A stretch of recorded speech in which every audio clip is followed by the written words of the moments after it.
সেদিন পাচন রান্না করার সময় অনেক বড় বিপদ হতে চলেছিল। সবজির পরিমাণ যেহেতু একটু বেশি ছিল, সেটা ওজন করতে আমার অনেক বেশি কষ্ট হচ্ছিল। তো হ্যালো এভরিওয়ান, সবাই কেমন আছেন? হয়তো আমার গায়েই পড়ে যেত এরকম একটা অবস্থা।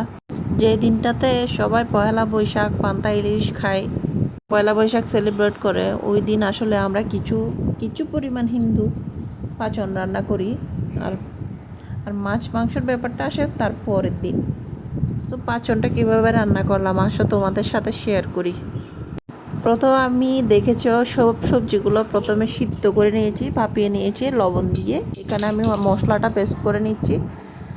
মশলার মধ্যে এখানে দিয়েছি আমি সরিষা, বাদাম, তারপর বাদ বাকি যা মশলা আছে, মরিচ, হলুদ, লবণ, এগুলো। লবণ আমি দিনে লবণ আমি আগেই দিয়ে নিয়েছি।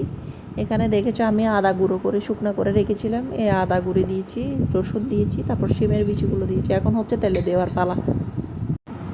এই পাচনের মেন উপকরণ হচ্ছে কি আর রসুন, রসুন আর পাঁচফোড়ন। রসুন আর পাঁচফোড়ন না হলে মনে হয় এটা অসম্পূর্ণ থেকে যাবে।